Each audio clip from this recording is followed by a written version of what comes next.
lab, and they said that I had a problem with my brainwave pattern, and it manifested in an apnea problem.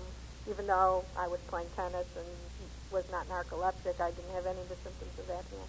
But the reason why I mention that is because it's really quite possible now that I know a little bit more about my experience, that there could have been some kind of tampering, either with mind control or something physical. And it happened that I was going to have an operation that related to removing the uvula in my throat so that they could open the airways to my throat in case I have an apnea attack when I'm sleeping because of the brainwave problem. And a week before I was supposed to do that, I had an emergency appendectomy, and which astounded me. It happened about an hour after I had just finished playing tennis, and I was not sick at all. But anyway, when I had this operation, a doctor who I didn't even know, who was a lung man, had told my physician that I better not have an operation related to the apnea, that I did not look like an apnea candidate. And he suggested I have another sleep study done. And eventually, sure enough, I had the sleep study done, and I had totally normal brainwave patterns.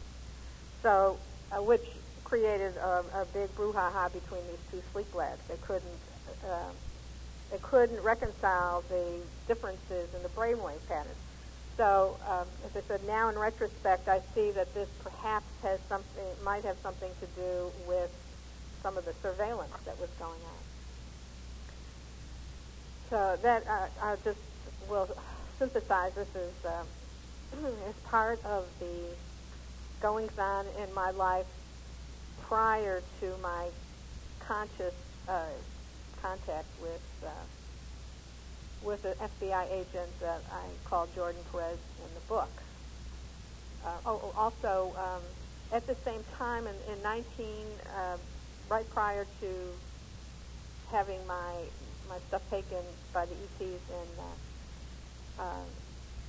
in Africa, there was a man who I met while I was living in this condo in a very strange fashion, which I discuss in the book, again, a very paranormal way, who ended up being a CIA agent, had just returned from doing surveillance in Saudi Arabia. He was an electronics specialist, and eventually returned to working for the CIA on the Star Wars project in Kwajalein Atoll on the Marshall Islands. Again, when he was in my life, I had no idea that was anything related to my life. So that was the first intelligence agent who came into my life, and as I said, I won't go into the way, but it was a very paranormal way. All right, so living in this condo, I've lived in it for 17 years, and have been actively involved being on the board here, which is a very difficult thing to do, but a necessary thing to do. I always construe it as a way of keeping the inmates from taking over the institution. And there was one extremely strange inmate that lived in this condominium, who was a former FBI agent, and I call him the condomaniac. This man moved into my building in 1988, exactly the same time when I started to have paranormal goings on with ETs. Now, whether or not that has anything to do with it, I don't know. I know that he was in some way connected with the situation. The condomaniac was extremely difficult person who had retired at a very young age, and I use retired as a euphemism. He was more or less forced to retire because of some of his antics. But as a retired person living in this building, he used the mantle of his connection with the FBI, tenuous as it was, to get his way, doing a lot of things seeking to intimidate people and causing a lot of problems. we had made a decision, those of us on the board, to attempt to deal with him. Now, as I said, this was happening coinciding with all of the strange goings-on in my apartment, that I was aware of my beginning awareness about the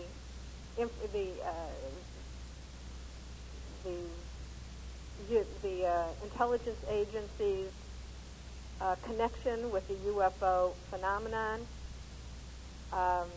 So I was really more or less reluctant to get too involved with this condomaniac ex-FBI guy because I didn't want him to ask me too many questions about my life or try to check me out because that's the kind of thing he would do. So I was generally reluctant to press the issue of dealing with this condomaniac, but it was necessary. I lived in this building, and I felt I had a fiduciary to perform. So using the connections of my now friendly relationship with the private detective, Andy, who had first noticed the strange goings-on in my apartment, he created a connection, or acted as a conduit for a letter that we sent to the FBI, hoping that they would temper the antics of the condomaniac. And as I know, most intelligence agencies are very concerned about PR, and they certainly don't want any nutcase representing them. And this man was totally acting as a nutcase and walking around with his FBI flak jacket on, which no sensible agent ever does. No intelligence agent ever wants to press the attention of his connection. Certainly not at the place that he lives in everyday life. They like to keep that connection secret for the security of their family, but this man didn't. So anyway, the connection was made. Andy, the private detective, was acting as a conduit, getting the letter that our board, and I was one of the board, that we wrote explaining the problems we had with the condomaniac and hoping that they would talk to him or get him to act like a normal person, at least not to create a problem because of his former FBI connection with other residents of the building. One day, very shortly after this letter had been written, I received a phone call from Jordan Perez, special agent of the FBI, saying that he was representing the Bureau and that they were in receipt of our letter and that he wished to talk to me to discuss the condomaniac. I was, again, extremely reluctant even to receive that phone call, and it kind of set a chill through me because he asked to speak to me in person. And I said to him, I'm not the only one involved. We have other board members. And Jordan quickly interrupted into my sentence and just interrupted and said, no, I want to talk to you. I don't want to talk to them. If it's necessary, I'll talk to them later. So I had to make a decision right then and there. I knew I had already cast down the gauntlet to deal with the condomaniac, and this was my opportunity to safeguard my home and the homes of others that I had fiduciary for. So I thought, I made my bed. I got to lie in it. And I said, okay. And Jordan then said, well, I can't come to your apartment because the condomaniac knows me. And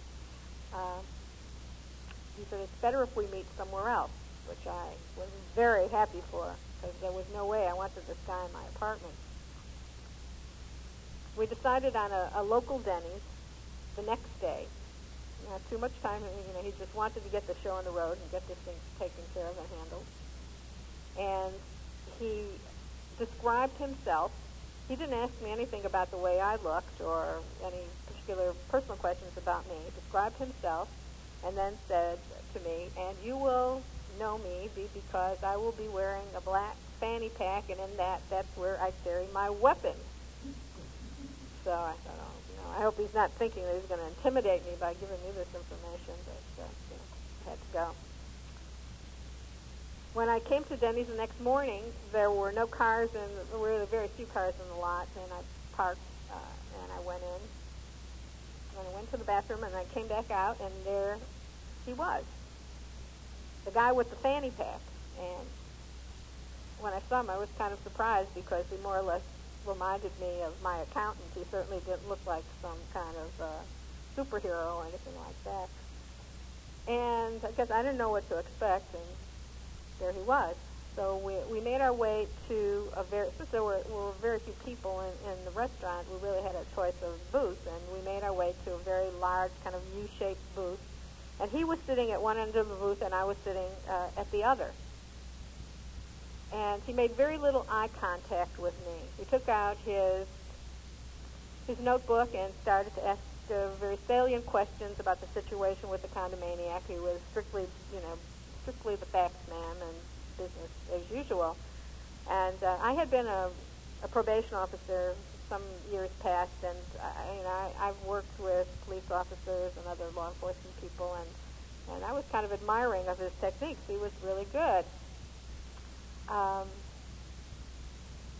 When after about 45 minutes of questioning me about the situation with the condomaniac, again, he just barely lifted his eyes to look at me.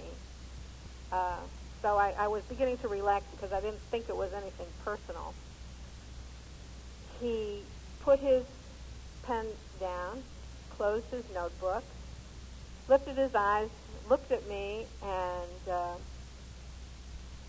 just right off the cuff, without a minute's notice, second's notice, said to me, "Oh, I like your watch. It's really neat." At that, I really kind of freaked out inside because I knew that the game was then afoot. There was no way this man would have seen my watch. He didn't even look at me, and we were sitting at a very large booth. So I then knew instantaneously he had a prior idea of exactly who I was or what I was doing.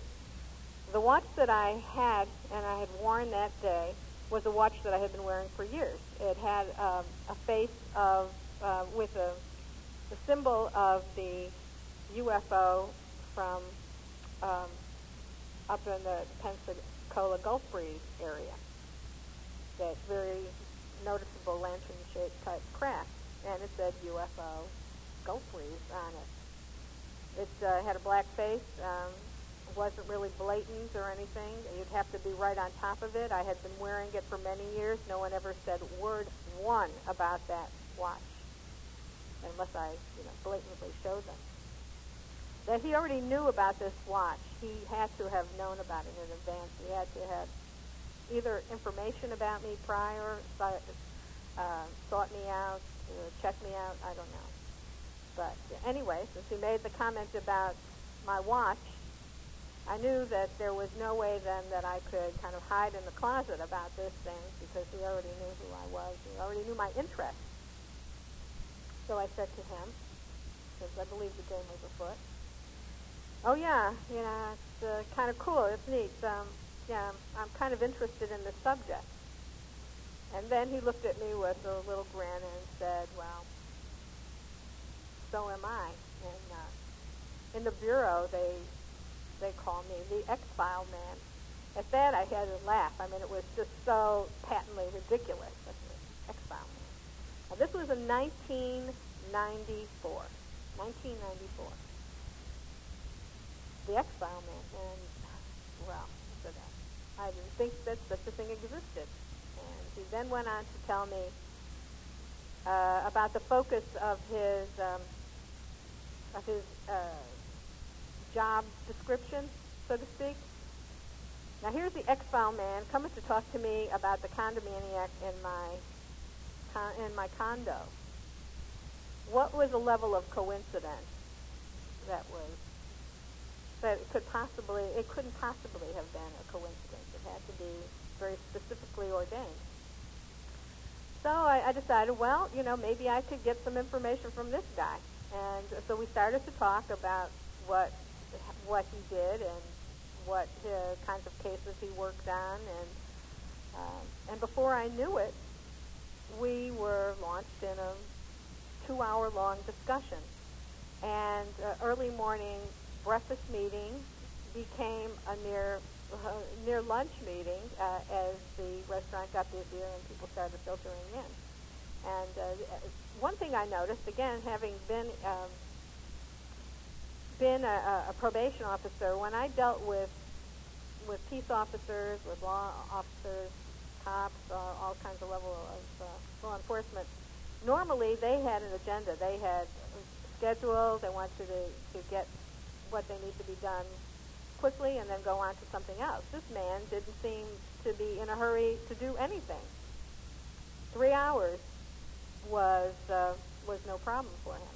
So, but then I started to panic a little when I realized what time it was, and I said to him, well, I think, I have some other things to do, and it's getting busy. I think you better leave this table. And when I went out to the parking lot, I noticed that the parking lot that had been totally empty when I parked my car was now totally full, and Jordan Perez's car was parked right next to mine. He didn't seem to want to let me go. He started to, get into more questions, and he said, oh, you're really an interesting person, and you're intelligent. Gee, I'd really like to talk to you more about this, and this is something we're both interested in, and do you know this book? Do you know that book? So, and I pressed him. I said, look, I have to leave. He said, well, I'll give you a call when I find out more about what's going on with former FBI agent that's in the building. That was a day that totally changed my life. That was a breakfast that totally changed my life. Never would I have expected that the letter that was delivered through my private detective friends would have been such a powerful force in my life. That afternoon, Jordan called me to tell me how much he enjoyed speaking to me, and his tone had totally changed from a business-like attitude to a more personal attitude. And as a woman who had a social life, I knew right away that this was, the texture of this relationship was no longer, or wasn't even a relationship, of this encounter was no longer the same, and I was very leery. He then made some arrangements to come to my apartment the next day, saying that he had some things he wanted to discuss with me about the condomaniac, and that he would find a way to get into the building so that the condomaniac wouldn't know he was there. I dare not ask him how, but